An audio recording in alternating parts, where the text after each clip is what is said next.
off with Giordano, 2-on-1. Michael Backlund shoots, scores! Benning, great move. Here is Benning, shot, scores! Comes free to Shane. Blocked by Lucic. Ran him over. And he wins it back to Foley, scores! No way! Oh my! No way! For Fiddler, backhand to scores! Oh my! And it is Gilmore waiting around the net, waiting. Backstrom slides it in front, scores! Jason Chimera! Kept in by Matthews. Here it is. Scores! 5 minutes into overtime in Game 5. And McDavid scores! Game winner! Series winner for Connor McDavid! I have been Alberta bound for all my life. And I'll be Alberta bound until I die. Our NHL News and Notes segment is brought to you by Sheena Boychuk. Yes, you heard that last name right. That's Sheena Boychuk. As a licensed realtor, Sheena has you covered to buy and sell your home in this hot market. She also offers home consulting services to help you upgrade your living space. Check her website out at sheenaboychuk.com and tell her the Two Mutts podcast sent you. Realty by Design, your design approach to real estate. If it's done right the first time, you don't have to redo it. If you get Pete's Concrete to pour your driveway, you don't need a repeat. When your patio is a PDO, you don't need a repeat. When Pete's Concrete fixes your sidewalk, all it takes is once. You don't need a repeat. And if your basement leaks, a Pete's Repair helps avoid a repeat. Get it done right the first time with the colors and textures you want so you don't have to redo it. For concrete, you can choose Pete's or repeats. Pete's Concrete.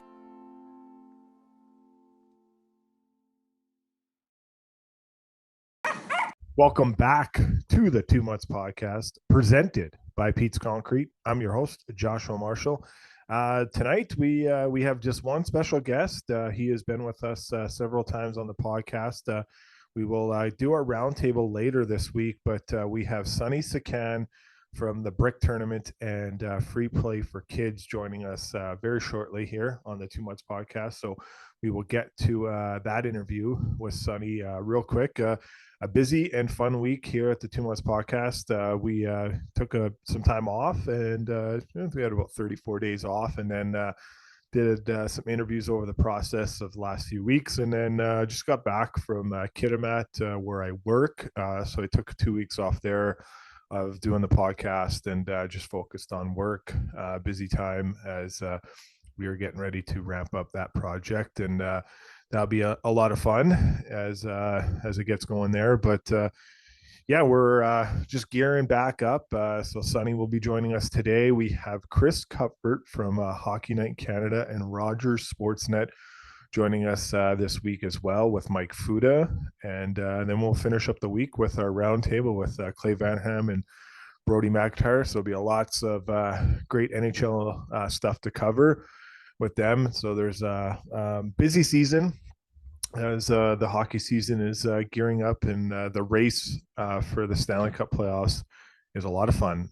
So a lot is happening there, and everything's growing good.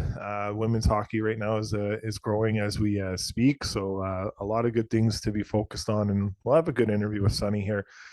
He's got some good data on the growth of hockey in some other places, and where that is and where the support could be needed, and where places are being supported. And then a lot of good news, some CHL stuff we'll cover with him. And he's seen some great kids come through that Brick Tournament and transition over to the National Hockey League. So a lot of fun there. Pete's Concrete. So let's get into that. That's our title sponsor. They are back for a fifth summer with us. So they're gearing up, ready to go. I think they just got going probably about 9 days ago here. That's my uncle's company here in Edmonton and the surrounding area. So give Pete's Concrete a call. They'll take care of you. Just tell them the Two Mutts podcast sent you. You guys can get the Two Mutts podcast pricing and get some, you guys need a driveway done, some sidewalks, some patios, any of that kind of stuff, some retaining walls. Even if you have some leaks in your basement, they'll fix all that waterproofing stuff up. So Pete's Concrete, check them out at their website and give them a call. They are standard by their name and been around for 30 plus years. So they got an A+ rating throughout the province of Alberta. And they've also done some work in BC, but Pete's Concrete will take care of your needs out here in Alberta.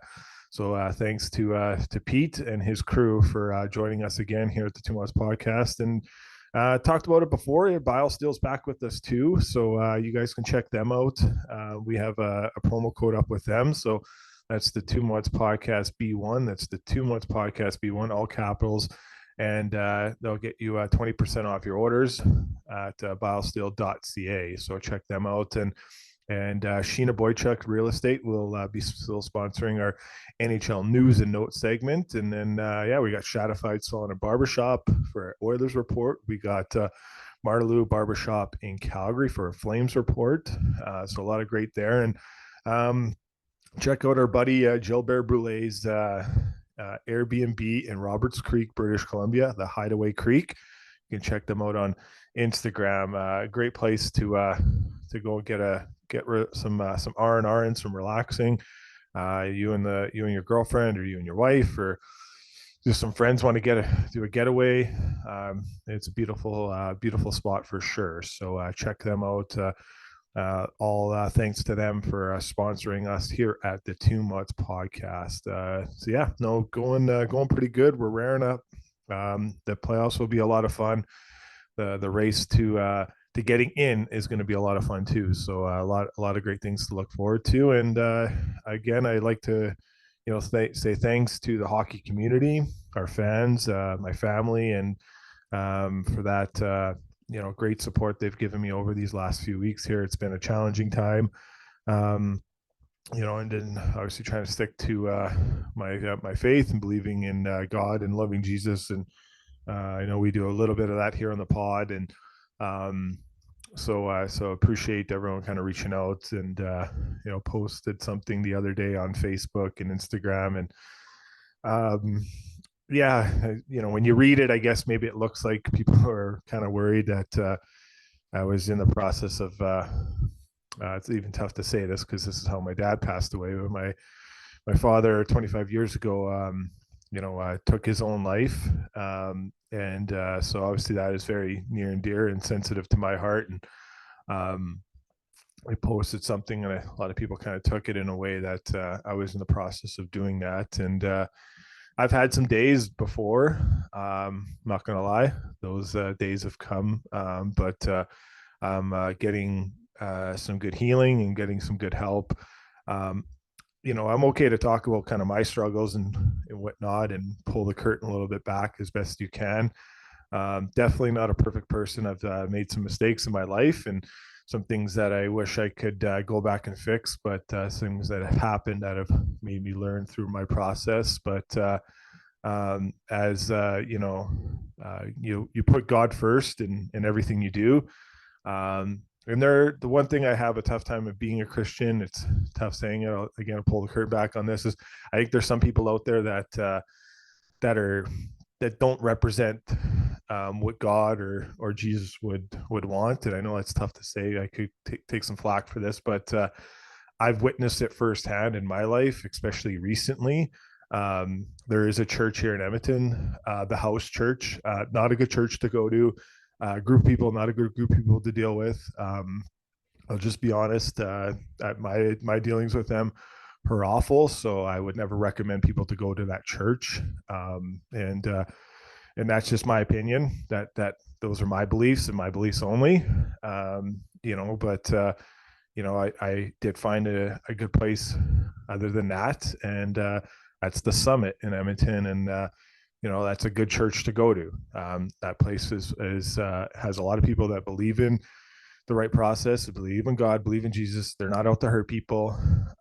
They're not there to throw stones at people. They're there to help you and get you in the right direction. And that's a church I would go to and recommend people to go to. And I've had people go there. There's a lot of great people involved in that church. that church, not the greatest place you want to go to. And that's, again, my honest opinion.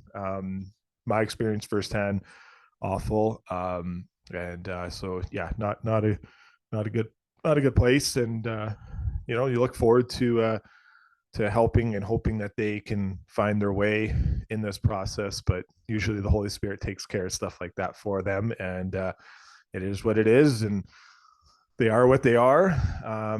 But I'll press play on doing the right thing and getting the right healing, getting the right deliverance, and get through these tough days in my life. And looking forward to the right journey in the process here, and being surrounded by people that are for me, that are not going to hurt you, they're not going to lie to you, they're going to be honest with you, they're going to give you your honest opinion, and they're going to love you, and they're going to support you through anything that you go through, and they're not going to judge you, and they're going to speak into you in a great way. And that's what the summit does. So that's a little bit about me going through a bit of a challenging time. And just looking forward to the next great chapter of my life and the next good season in my life. And we'll continue to press play, as I like to say. And, and we'll get back to hockey talk, because that's obviously what people are here for. And we got some great interviews coming up this week, a lot of positive things to be happy for. And we'll press play and look forward to great conversations and building those great relationships in the hockey world and inside the hockey community, and sharing the great stories that happen. And sometimes you got to address the tough things in life, and this is a platform that I can do that on. It is a platform that got created 5 years ago by something that I love to do. And if I got something to say, I will say it. And I'll open up a little bit about my life to help others to maybe reach out to us, because it has happened a lot of times with me pulling the curtain back and opening up. A lot of people have reached out, and I made a Facebook post about what I went through, and I had over 10 families reach out and in a support of, unfortunately, they went through a tough time, and through that church, and they're on the right side of getting the right healing and deliverance. And that's great to see. It's unfortunate that it had to happen, but it's great to see the great process of finding, walking into the right door of people inside the right room that will help you out. So that's really positive and loving to hear. Without me rambling on, everyone's here to hear Sonny talk, and Sonny's got a lot of great things to share. It's been a great journey here with Sonny, and we've always enjoyed our conversations with him. So let's get to our interview with Sonny Sekhon right now. Mutts fans, next guest is back with us. He's obviously been on our podcast several times before. He was just celebrated at the South Asian Night in Edmonton here. He was the first guy on the ice after Dampy Bar, so it's pretty sweet to see him. But we have Sonny Sekhon from the Brick Tournament. Sonny, how's it going? Going really good. How are you, Josh? Good. I gotta ask, how was that night and how was that moment? Because I was watching it in my living room and I was crying for you. So I don't know. I know you weren't crying, but maybe you were when the cameras were off. But must have been a pretty good night and celebrated in such a beautiful way. Yeah. I like moments like when I first found out. This is a long process planning that. I was obviously on the committee putting it together. Never put my name forward for something like that because there's some amazing community builders. How did that come about? I guess, yeah, you'll get into that now, obviously, but that came about throughout the process, I would assume. Yeah, I guess beginning of it is like one of the things the Oilers asked was for our group to submit some names of like prominent South Asian community builders, and so people in the game and people that are doing stuff in sport and elevating the city. So that was a tough task, and there was a bunch of us that were putting names forward, and there's some amazing work being done here, and so we gave that forward, and we're sitting around waiting, wanting to know who's going to be featured. There was 4 in-game features that people wouldn't have seen unless they're at the arena, and then obviously the honor guard. And we kind of thought we knew what the honor guard was going to look like because we put forward kind of like a unanimous list. We were all strongly in favor of. Bean was on that list. Dampy's on that list. I won't reveal who the last person was, but it definitely wasn't me. Yeah. And we're sitting, it was about a week before the game, and we were on a call with the everyone from the Oilers side, and they kind of started to walk us through like the game day presentation, like how like so everyone knew what times they had to show up and stuff. And I'm like pretty OCD in these things, so I'm taking all these notes. And so they start reading out all the people, and I'm like writing the names, and they go to the honor guard, and they read out Dampy, and then they read out Bean, and then they say, and we want Sonny to go on the ice. And I'm just like head down, and there's another Sonny on the call who's also a very worthy guy to be there. So I like haven't really like Clued it in. hasn't clicked in yet. And then there's like a pause, so I look up, and I'm like obviously thrilled. My first reaction was just like kind of confused, because I'm like, I love the city and I feel like I've done some cool stuff, but there's people that I really look up to that I would have out there. But it was just like so surreal, right? And then I think anybody that's heard me on this pod or knows me in general knows I'm like the biggest Oilers fan. Like, when they suck, I love them. When they're rocking, I love them. So to be like, I was just pumped to be part of planning this thing. I was so pumped to be working with them, and so pumped to be like behind the scenes and seeing the logo come to life.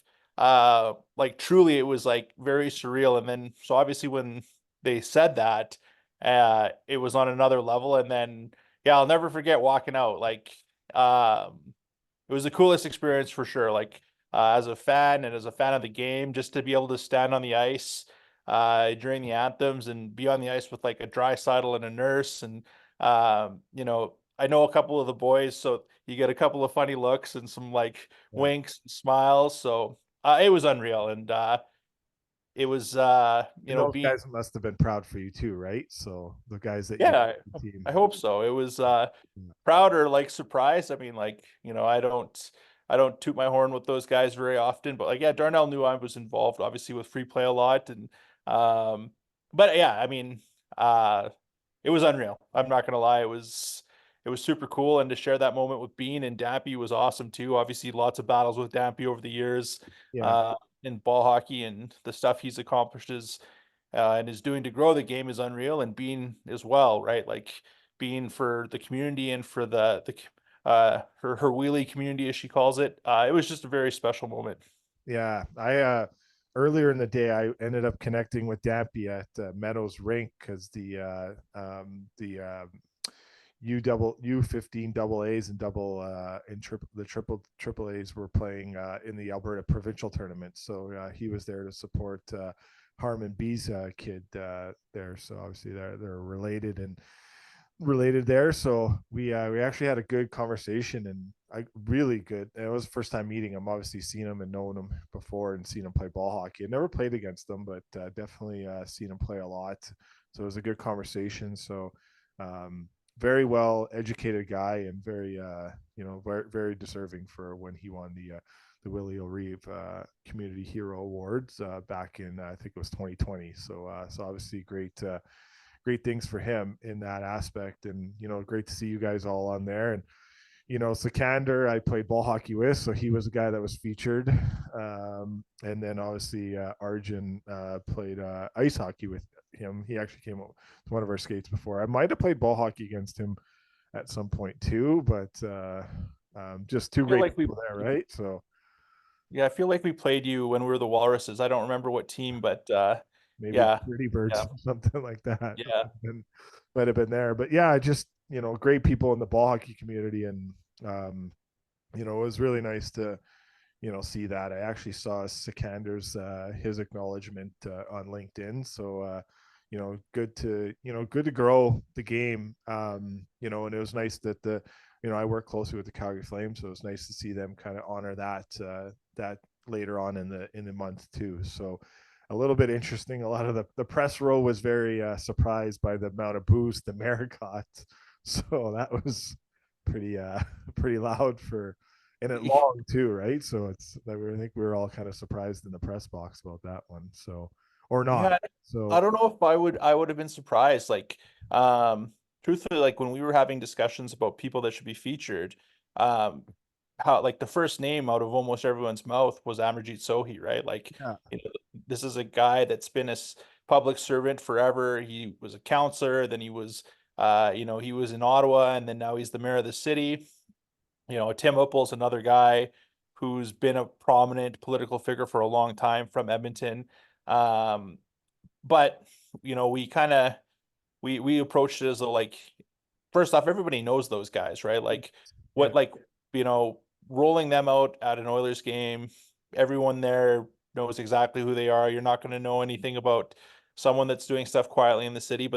And then we also thought, like, at the time approval ratings were low. We're like, do we really want the first ever South Asia? Do we want to open up the door even a crack for one? Because all it takes is one guy that had too many beers that day to think he's being hilarious, and then it catches wind. And then, in the heat of the moment, it's super hard, I think, for people to compartmentalize that. Yes, he might be a politician and you might not agree with his policy, but he's also a South Asian Yeah. that's done a lot for the South Asian community. And tonight he's here to be celebrated for that. Yeah.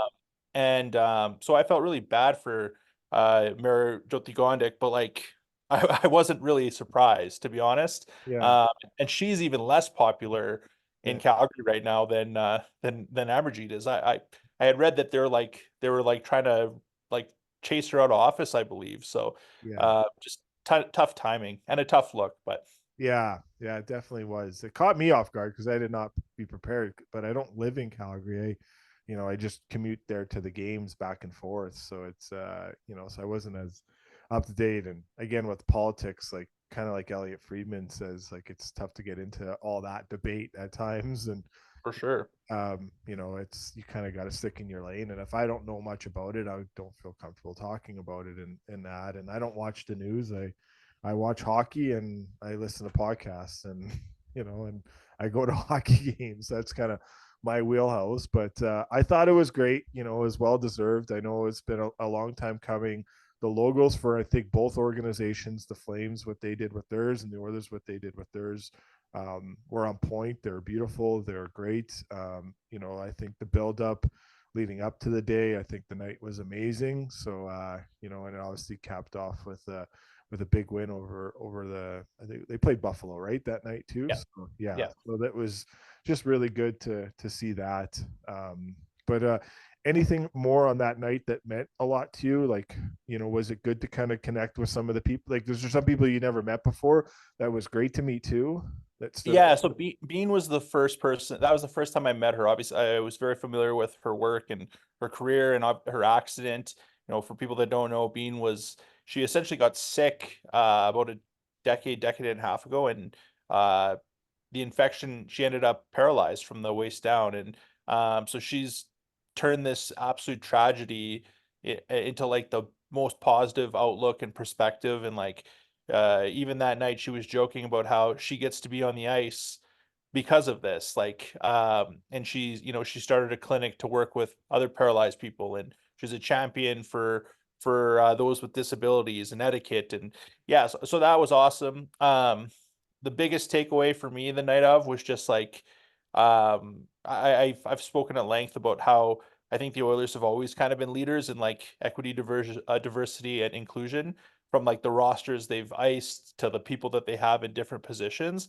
But that night it just felt like it was like an arrival. Like, there was so many people from the community out, and music. I never thought I would hear like Punjabi music or Hindi music being played there, and people just having fun with it. And Yeah.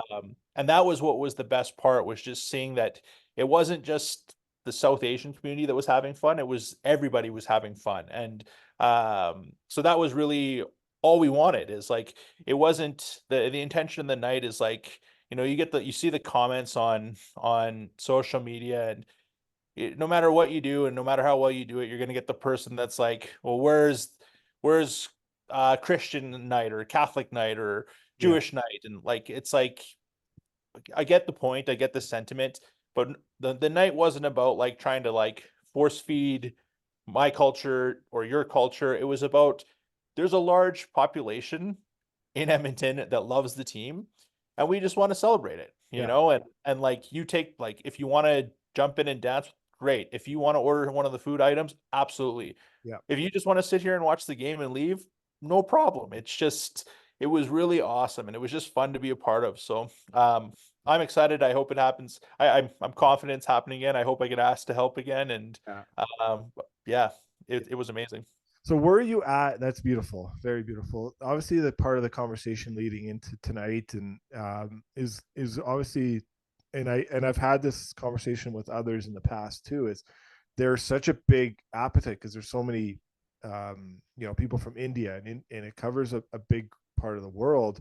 We've seen Jujar Kara and hopefully others, and along the way that have been Ashley Baines with the Vancouver Canucks.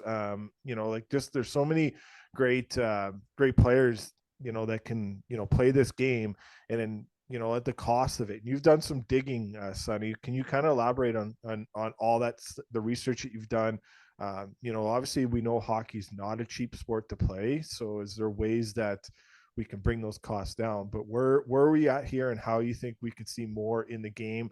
I know, we work with Hockey Equality with, Anthony Stewart and what he's doing out in Ontario and tapping into, trying to get out west too. But where are you at with this, and how we can grow the game in a great way in, holding awareness, showing awareness, and, educating, but also seeing that maybe the numbers are dropping because, the cost is high? Or what data have you found here? Yeah, like, I lots of conversations with us and over the last couple of years, obviously with free play, how do we grow the game? What's the challenges? And the deeper dive I've taken, it's like almost as scary but and harsh reality and realization. And it's when you start to peel back the layers, you start to really appreciate how like insignificant hockey is globally, right? And that's the challenge. It's I've heard lots of people talk about, like, we need to look at what the NBA or the NFL, MLB, soccer are doing. But like, quite frankly, like, you're not even equipped, like, you're not even sitting at the same table, right? When you look at like league revenues, the NHL last reported year was like 5.93 billion, which is exactly half of the next on the major four. MLB's at 10.32, NBA 10.5, and NFL's at 11.9. When you really look into the numbers, it gets pretty scary. Like, there's not a single NHL team that's in the top 50 highest valued professional sports teams in the world, Yeah. right? So the highest is Toronto at 2.65, and they don't even hit 50. Some of those NFL teams, I think it was Dallas is 9.8, 9.9 billion. Putting it even further into crazy context is like the lowest value team was the Arizona Coyotes at 500 million. And you go into other sports and you got guys like Cristiano Ronaldo making 210 million a year. You got contracts like guys like Shohei Ohtani that are $700 million over the course of 10 years, right? So the comparison, I think you almost have to stop trying to follow, in my opinion, Yeah. their playbooks. I think the one thing, they've done right is they've opened up like the NBA. How do they make leaps and bounds? Well, they unlocked China, they unlocked India, and now, or they're unlocking India now, and they made a big push to grow in non-traditional NBA markets.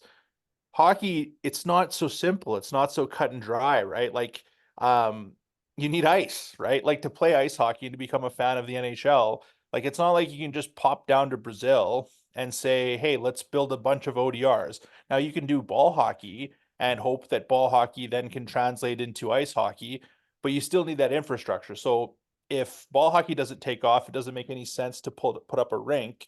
And so why would someone then invest 20 million bucks to put up a rink if you don't know that it's a certainty to get them in there? When you know for certain, if you put up another soccer facility or a basketball hoop, it's going to be packed. And so if you peel it back for a second, you actually just focus on, so what I did is I pulled up the top 10, and this is off the IIHF. So the top 10 countries with the most registered players, I'll rattle off quick, will be no surprise: Canada, USA, Russia, Finland, Sweden, Czechia, Switzerland, Germany, France, Japan. Do any of those surprise you? Yeah, no, they're what we've seen in international tournaments for many years, right? So But then where it gets more interesting, and again, not surprising, is when you cross reference. So those 10, when you look at the average median income of a family in those countries, the lowest on that list is 36 with Russia, which isn't a surprise. But if you remove Russia, they're all top 20 median income countries in the world. So that also goes to show, like, you look at the weather there, most of these places have the capacity to have an outdoor facility. They have some of the money to pay these things. But even that's not telling the whole, like, the whole story. So we take that. What I did next is globally, there's 9 billion people on Earth, I think now. yeah, Registered right now, there's 1.5 million hockey players. 70% of that is in North America. So again, when we talk about growing the game, it's all good to want to unlock China and India because of the population. But really, I think, there's an old mantra in business that if you just do a better job with the customers you have, your business will grow. And I think that's kind of where I'm at right now, is like, maybe if we focused on what's happening in our own backyard, we can grow the game and then have a better product to export. But that's the scary thing is, so there's 1.5 million players playing hockey, registered hockey in the world. Basketball, there's 450 million. Soccer, there's almost 300 million. So like, this is where it's like, where I don't know if I have the solution. I don't think I do, but what I'm trying to say is, like, we need to maybe reframe what the goal is, because when you start to look at how stark some of this is, it's crazy. And then even scarier is if you look now at, not in Canada, there's 513,000 registered hockey players right now. There's 551,000 in the US. So the US now has more hockey players than Canada. yeah. There's 866,000 soccer players registered in Canada. So Yeah. it is all signs just saying it's going the wrong way. So how do you fix it? Yeah, I think things like the South Asian celebration, Lunar History Month, Black History Month, Pride, these are all crucial in this day and age, because everyone has a right to feel like they belong everywhere, right? And I think that does a really good job of helping in the North America population. But when you are looking to export this globally, and I've said this before, the only way you're going to do it is to put your money where your mouth is. If you want to grow your revenues from 5.63 billion to 10 billion, you can do it by expanding again and again and again, as they are, and taking $1 billion franchise fee. Or you can do what, like, Tom Glardy did with Dallas. And when he bought the Stars, the very first thing he did before anything was he renegotiated all the leases in the youth hockey centers to make hockey affordable, so that you're growing the next generation of fan. Like, it's expensive, man. Like, skates, like, you got to make it free. You got to find a way to make it accessible.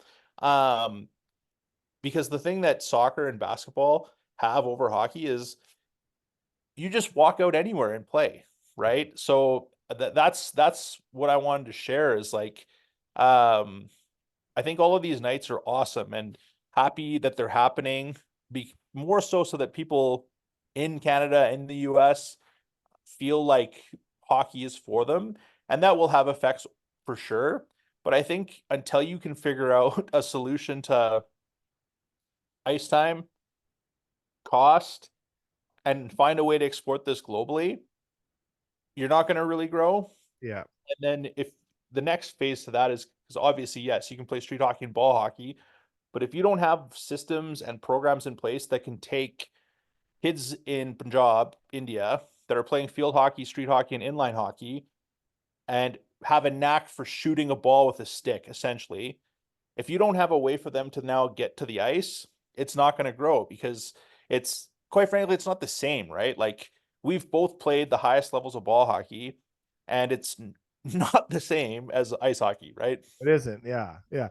As much as it's fun. Yeah. Like, and I agree. Like, a lot of people, maybe laugh at the skating abilities I have when it comes to ice hockey, but my hands, and I just love this thing because Jason Spezza talked about it, a great player that, he said he got his soft hands from playing ball hockey. It translated over to ice hockey. So, and you look at the career Jason Spezza had in the National Hockey League, and look what he's doing now with the Pittsburgh Penguins as assistant general manager.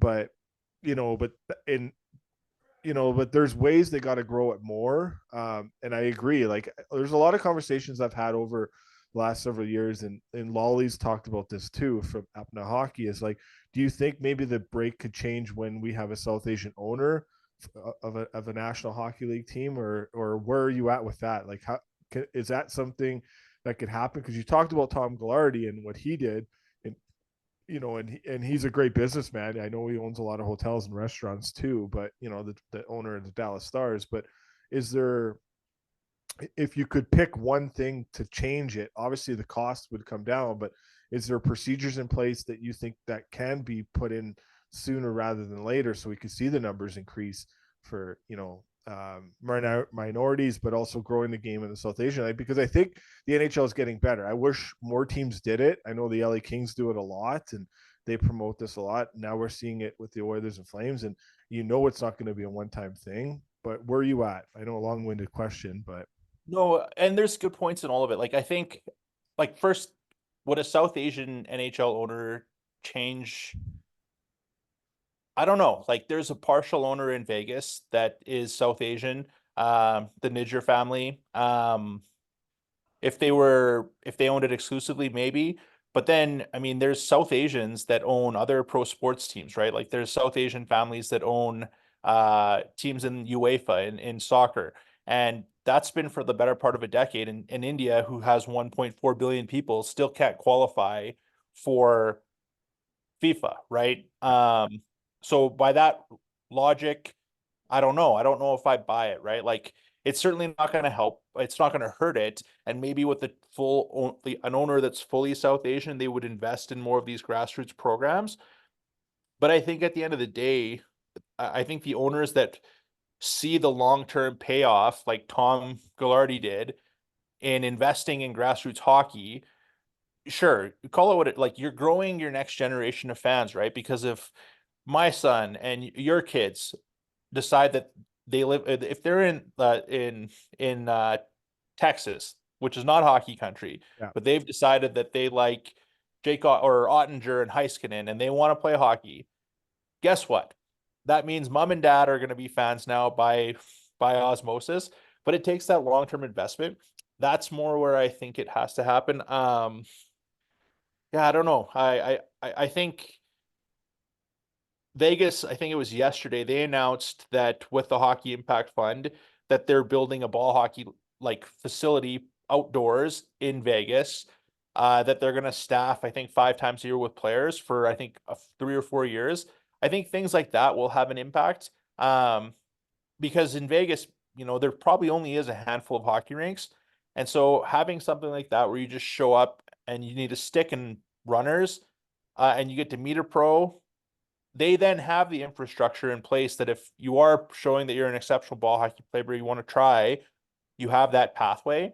I think the Oilers are on the right track with EKDS, which is every kid deserves a shot. Yeah. They are actively looking at ways to get sticks in hands of kids in oil country, right? So whether that's ball hockey, inline hockey, and then eventually get them onto the ice. But again, it's just that cost, right? Like, there's no way around it. Like, I have another, there's 8,193 indoor hockey rinks in the world, right? Yeah. It's not a lot. So when you consider that there's 8 billion people, so you already know that they're expensive to build, they're expensive to maintain.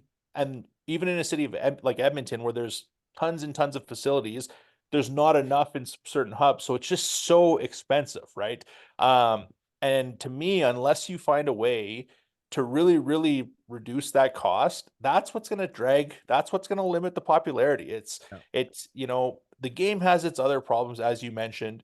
Right now, you need things like Up in Hockey, you need things like HGA, you need things like AZ, Pride. yeah, AZ won hockey, right? So because you need him right now because it doesn't feel safe for everyone.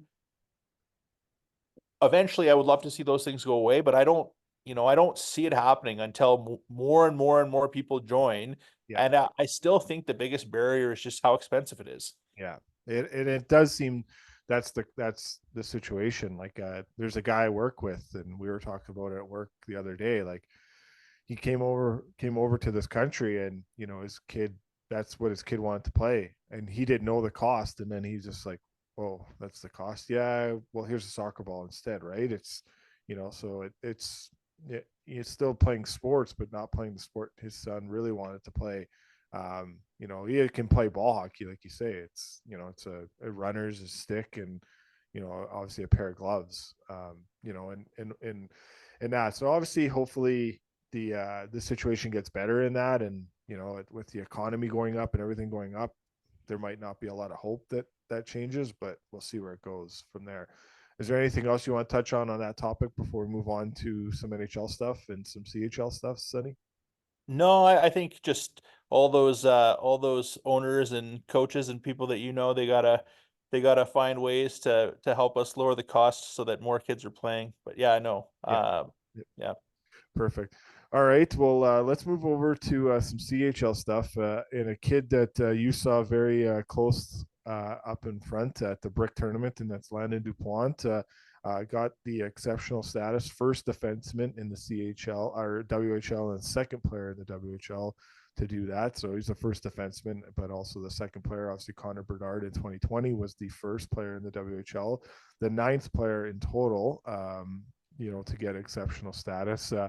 He has around 60 some points and 30 some games over in Calgary for the Edge program there. But, a great day yesterday for him. A great day. His dad was a defenseman in the NHL, played about 20 games. A great player too. The fact that you can just play even one game in the National Hockey League says how great you are. It doesn't matter how many more games you play after that. But Landon, you saw up and close and personal at the Brick tournament, and obviously the pedigree that this kid has. I know Brody McIntyre and Trevor Ruptash speak very highly of him too, and think highly of him. And he's going to be a great kid for what any organization in the WHL gets him. But your thoughts on this historic day? Yeah, it was anytime we get a cool alumni story, we love it. Yeah, so Bedard was the first WHL exceptional. He was a Brick alumni, and then so that we love stories like that. And then to see yesterday Bedard send the message to Dupont, it was great. I'm gonna say I'm not all that surprised. When he rolled into the tournament, there was a story about him before he got there, regardless of the play, because his dad, it was the first time we know of where, so Mickey Dupont played in the Brick tournament, however many years, 15, 16 years ago, obviously went on and had his pro career. And then, so that's the first time where it's a father-son both played in the Brick tournament. So that was like the storyline leading up to it. So we were super pumped about that. And then you saw this kid play, and he was unbelievable. Like, he was the I remember back being there. Yeah, he was. Yeah. Yeah. And I think he had a couple like overtime winners, and it's just I just find myself laughing because they're little kids, and I think one of them, it was just like a one timer, and it's like bar down, and I'm trying to remember it, I think I was like 16 by like before I could do that, and just the way the guy skated and read the play, and obviously there's names you try and keep in contact with, and through you guys, I've been lucky to hear the stories of Ruptash, McIntyre, and Dupont. Yeah. But yeah, he's going to be unreal. I read his interview, and it was funny. Like, you hear the youth, because he was talking about, oh, I thought I kind of wanted to be a forward, but my dad played D, so I felt like maybe I was destined to be a D man. Like, but no, I'm excited. It'll be. Do you know? He'll be eligible for the draft. I think in May is what Darren Dreger said. So it's the bantam draft, I would believe, right? Yeah, that's what I want to figure out is like, I mean, he's eligible, but like, is he going to go, is he a first overall pick? Like I'm not, A lot of things, yeah, and that was the thing is obviously on the Ray and Dregs podcast today, like Ray Ferraro was pretty much saying like does his family pick where he goes, I guess, right? Like what like does that play a factor, does the team have to trade, or how much does the family, play into that of where he goes? But yeah, I would assume you'd probably go first overall, but there are some pretty good kids in that bantam draft too. So obviously his exceptional status. Does that, you know, how all that works out, we'll see. But it's a good crop of kids. I know, Ozzy McIntyre and Luke Ruptash are, in that category too, in terms of, this is a big year for them and getting drafted in there too. But it'll be fun. It'll be fun to watch. He'll be a great player to watch. The debate is, how is he going to take it when that 19-year-old forward comes down crushing on him when he's 15 years old? How does he take that? Because that's going to happen. And sure. it's just how he embraces that, and hopefully doesn't get hurt. But it's hockey, so we'll see how that happens. Are you intrigued to see the matchups that he's going to have? Yeah, I think like 10 years ago I'd be more scared for him, but like I watched like his highlight clips, and like I think hitting him is a lot easier said than done, right? Like the guy moves like, he's not Makar or Hughes yet, but like that's who he likens his game to, and he certainly skates like them, right? And the potential for a bigger guy to get him is certainly there, but I think he'll probably be fine. And even at the brick tournament, he's always played with older kids, but at 15, when you're playing with, you can play with 20 and 21-year-olds, right? Like the overages. Yeah. That's literally men with boys, right? So it'll separate the lions from the mice, that's for sure. It definitely will. It definitely will. Let's move over to our Oilers report, sponsored by friends at Shadified Salon and Barbershop. I got to go get cleaned up there this week, so hopefully I get in. I went today. It was a zoo there today, so I was like, I'm like, I'll come back another day. But yeah, Shadi and his team do a good job there. They stay very busy, so I had a few things come up too. So I was like, I'm gonna go take care of a few errands, but. Great team at Shadified Salon and Barbershop, and they are the official barber of the Edmonton Oilers as well too. McDavid's out day to day. Doesn't sound serious. He didn't play the last 5 minutes of the game against Calgary in Calgary.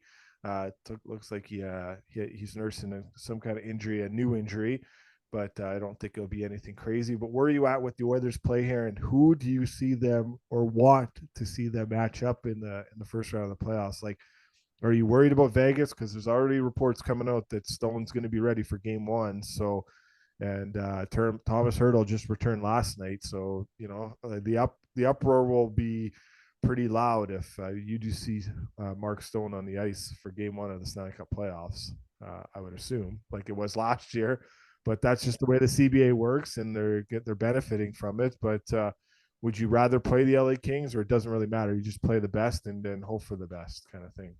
Yeah, I mean, you're gonna have to win a cup, you got to beat those teams anyways, right? Like I don't know, like would I like to see Nashville? Like maybe, like Leon typically feasts on them, but Nashville's also like been a different team the last back half of the year, right? Like you can't walk into the playoffs and know that you've been like 10 games above 500 against a franchise over 3 years and expect anything in the playoffs. I mean, I don't love the LA matchup because, this is the third year in a row.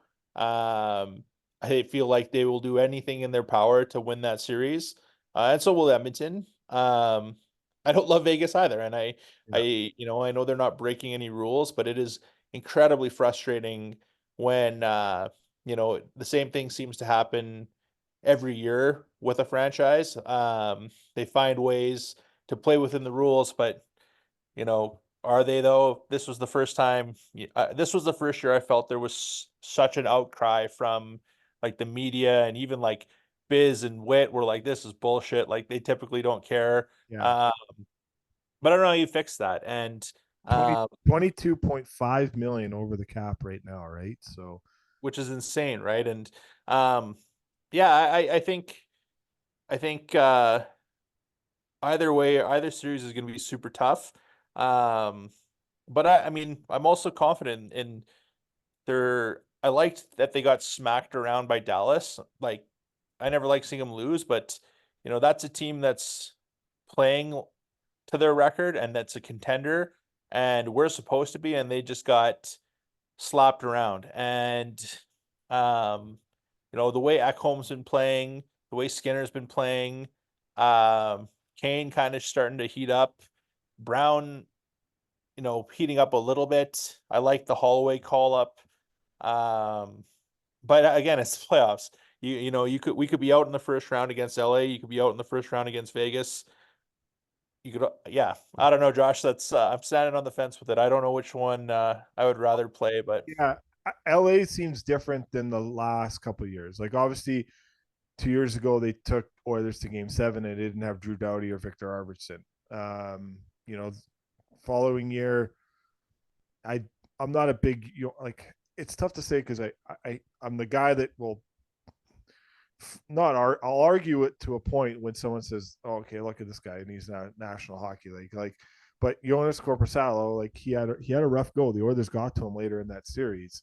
Now you got two goaltenders that the Oilers would know very well in playing against, and one that was in their organization in Cam Talbot and David, and obviously both Rittich and Cam Talbot played for the Calgary Flames, but the Oilers had Rittich's number for a number of years after that kind of whatever shootout play that Draisaitl had that he saved and all that. So you do have a recipe there, but just something about and I respect Todd McClellan as a coach. I know he's gone now, but he was never able to get his team to that next hump. He did a really good job in San Jose for many years and being great regular season teams, and then just couldn't get him over the hump in the Stanley Cup playoffs to getting a cup or winning a Stanley Cup in San Jose. I don't think they ever got to a Stanley Cup final with them. I think it was a conference final as further as they got.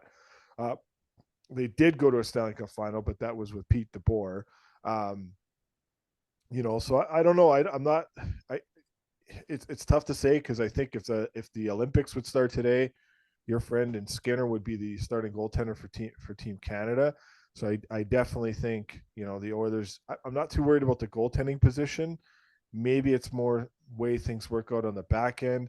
I would like to see Troy Stecher play some more games. He was really good for the Calgary Flames down the stretch last year when he was there, and he's always been good in Arizona these last 2 years. I know he started there both seasons and was traded.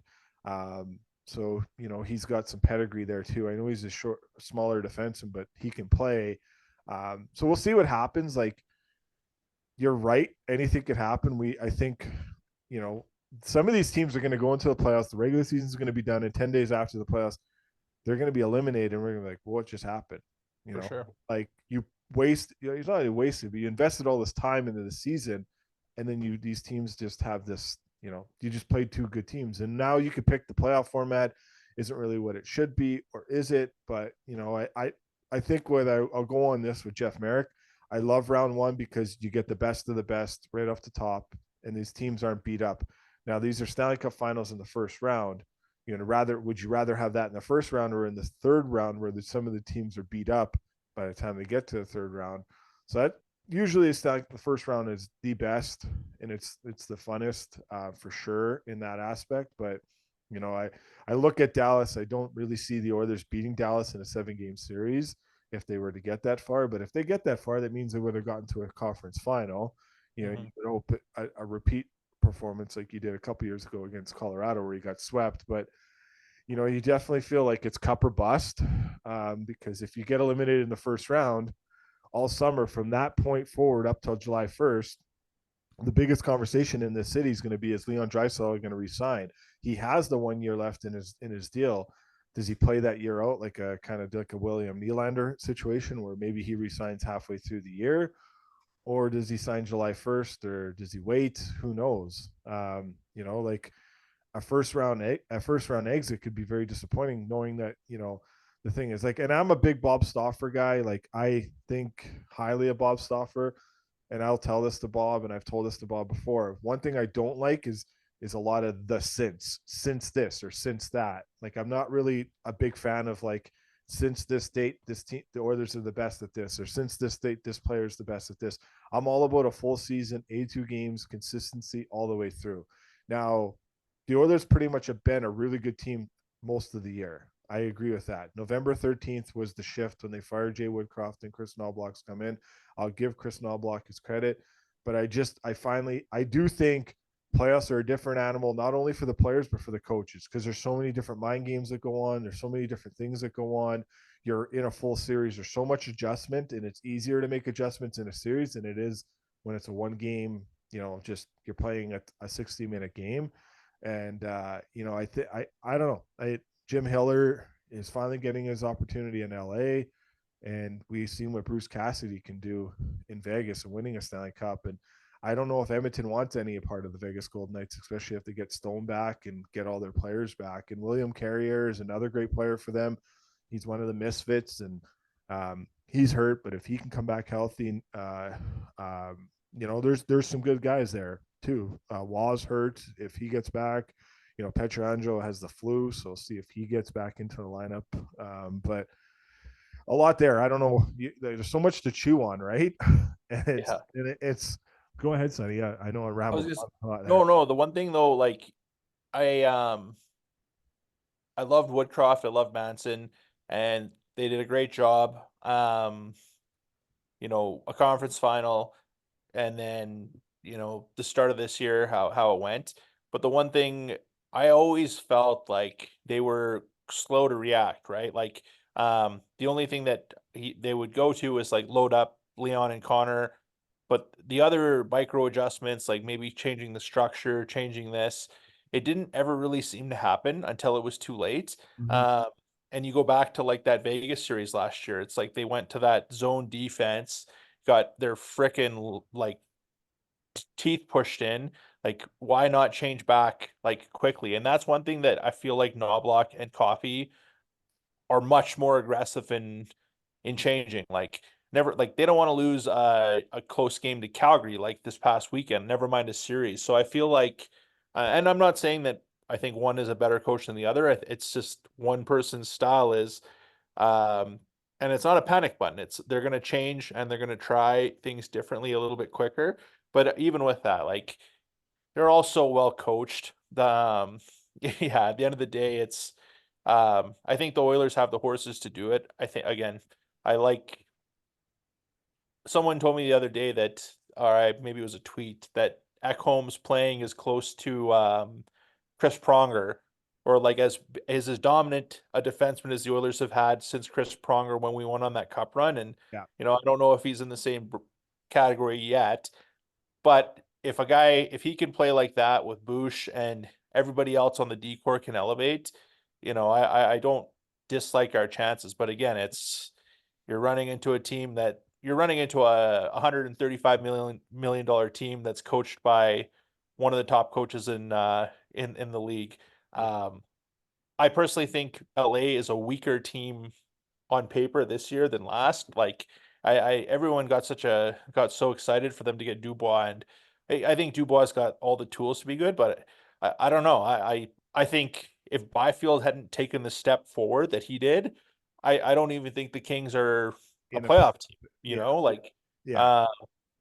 So Yeah, it'll be fun. It's always going to be fun. It's always going to be interesting to watch. We'll see what they do. They've been coming on a little bit late. They started off really good, but I think one of the most intriguing things to watch is this Evander Kane stuff. Personally, Evander Kane and I have had some disagreements. I posted some stuff on, posted what I thought and some of the things that I've been told. Said some things on this podcast. Evander Kane has reached out to us through Twitter.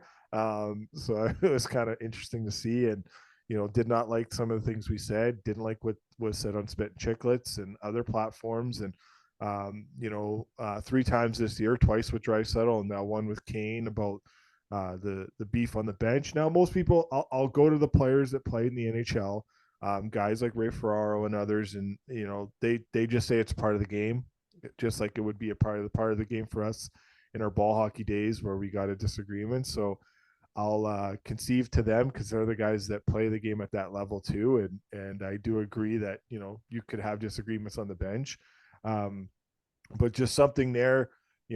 The Oilers will go far if Evander Kane is the Evander Kane when he was with the Oilers, a couple years back when, look at what he did in that series against Calgary and when he can be on his game. But also look at it too, when they played Colorado, he knocked Nazem Kadri out of the game, he got suspended, and it's some of it's the dumb penalties, it's the turnovers, those can kill you in a playoff series, right? And we know special teams plays a big factor. So, I think a lot of us probably doubted Paul Coffey. We're like, he really didn't want to go behind the bench. How's that going to work? We've seen some great some great players go behind the bench, and it hasn't really worked out. But we've also seen some great players go behind the bench, and it has worked out. And obviously, you could see what he's done with that decor has been amazing. And I just go back to a couple months ago. It was the third installment of the Battle of Alberta, February 24th. I was at that morning skate. They played Minnesota the night before, and Paul Coffey, like they literally played the night before. All those defensemen played the next night at the morning skate, or the next day at the morning skate. All those defensemen were out, and they are working with Paul Coffey on a back-to-back, and you're getting ready to play your provincial rival later that night. And those guys got on the ice and got ready and worked on some things with Paul Coffey. That said, to me, things are taking a charge. And yeah, they played their worst game of the year, but they also followed up their best game of the year against Colorado. And the game was changed on that McDavid back check where he took the puck away from McKinnon. Like right then and there, you knew the Oilers were winning that game that night against Colorado. Now, Colorado was on a back-to-back too. They played in Minnesota prior that, the night before. So they caught him at the right time. But at the end of the day, these are all professional athletes. Every single one of them that get on the ice and put the lace those skates up, you're doing a good job to make sure you don't get embarrassed that night. And the Oilers went out and they handed a beating to Colorado. So kind of, set the tone because a lot of those matchups were 1-goal games in overtime. And so the Oilers can go far.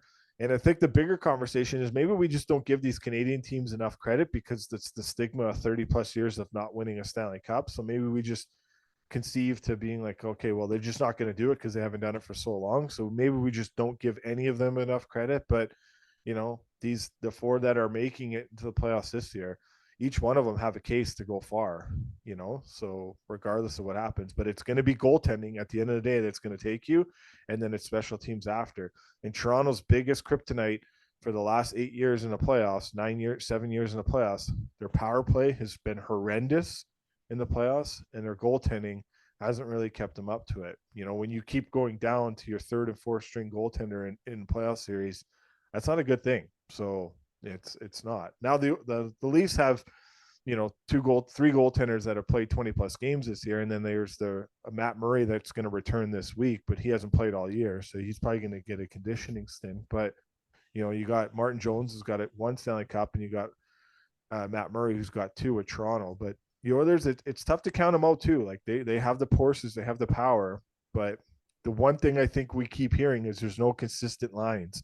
What lines are you going with in the playoffs? You haven't been, there's no like, hey, this is this line, this is this line, this is this line. So we'll see what happens, how that goes into it, right?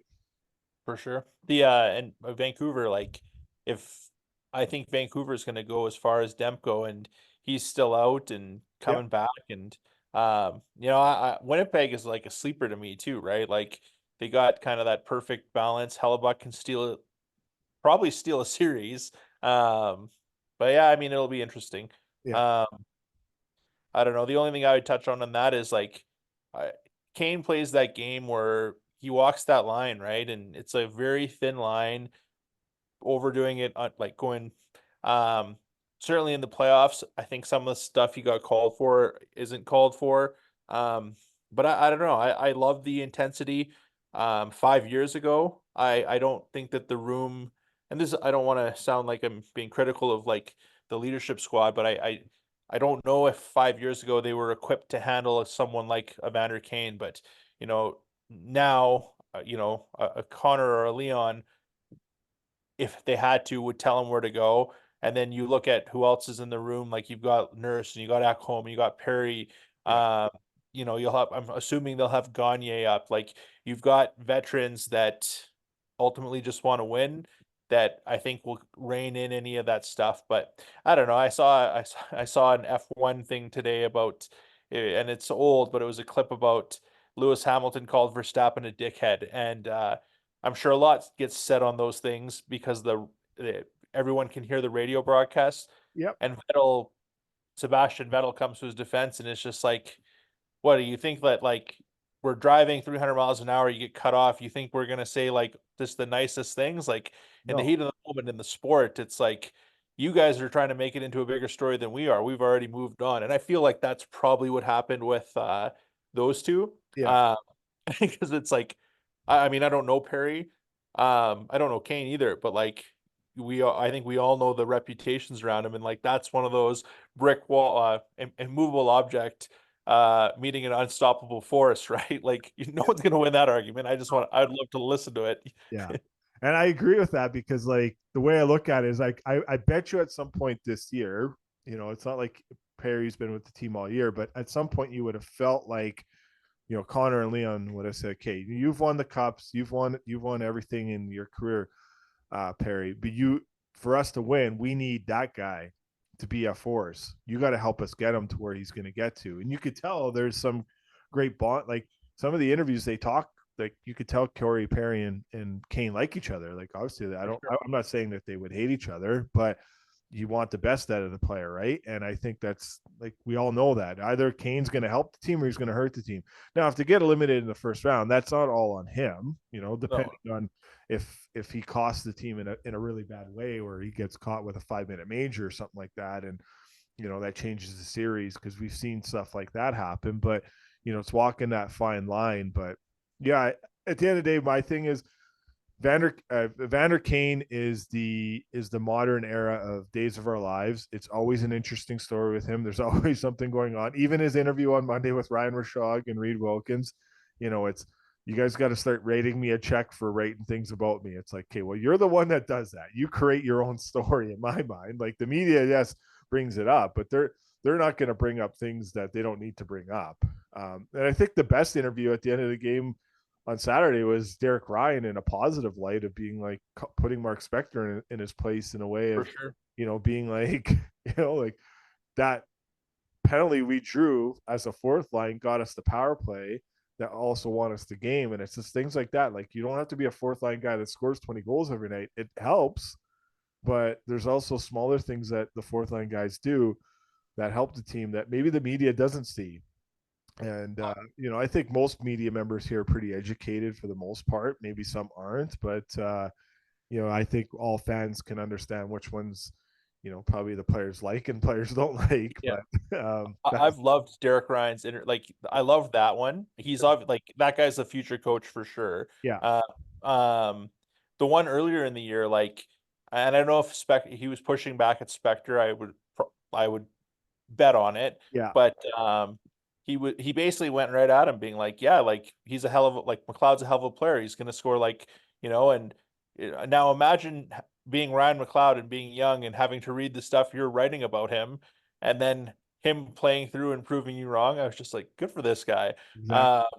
And I mean, I don't know. I don't feel like I'm in a minority in it, but I actually like that about Kane. I like Kane's interviews. I like that he's different. I like that he can kind of be a bit of not arrogant, but like he gives a different interview than 9 out of 10 guys. And I think that's good for the league. But again, it's just that it's like anything. It's that when you walk that fine line, you got to make sure that like, you know, if it's one thing to piss off, you know, you or someone in the media, but like you just don't want to piss off his team. And I don't think that he has, but I get a crack out of a lot of his interviews. I think he's hilarious. And he's his own person at the end of the day, right? He's gonna beat to his own drum, and you know he lives in a different area that all the other players live in. Like he's kind of his own little. He's his own guy. He's obviously a family guy, and you know I know he doesn't hang out with most of the players when he's here. You know, he's with his family and he's got a couple friends he hangs out with on the road. He has a certain group that he hangs out with. and these are from people that are really close to him. That's why I could say this, but I don't hate the guy or anything like that, but I've had some good conversations. We first went at each other and we had a good conversation, and then recently it kind of was like, let's go back at each other again. And so, but the pressure's on. He was not playing up to his par, and now he's gonna find his game here, you would hope, right? You got the 2 holes tonight, and that's just following that path. But we'll see what happens. These are the guys that play. We sit here and we report, we talk. That's kind of what we do, and we watch them perform on the ice. And it'll be a fun playoffs. And it would be disappointing if they get eliminated in the first round, but we'll see what happens. It would be an injustice, as I said, because I love to see the best players playing at the best time of the year, and you hope it's a long playoff run. We know what Connor and Leon can do in the playoffs. These guys rip it apart, so they're hard to stop, and we'll see what is ahead of them, right? So, and we've seen teams you've seen teams win with the Andre Vasileskis, but you also seen the teams not win with the Andre Vasilevsky too. So it goes both ways, right? You could have that Carey Price Vasilevsky that can get you there, but you can also see the Aiden Hills that get you there and win a Stanley Cup, or the Darcy Kempers and others like that too, right? So yeah, let's finish up on that. Really good hour here. We got a busy week at the 2 Months podcast, so looking forward to more of the guests that we have. But Sonny, I really appreciate the time and the education and understanding things a little bit better at the start there, and hopefully this game can grow in a great way, the way you and I love it, that others can love it the same way. So thanks for the great words that you said, and thanks for continuing to shine the light on the game in a very positive way. And all the best to you. Likewise, my man. Always a pleasure. Thank you.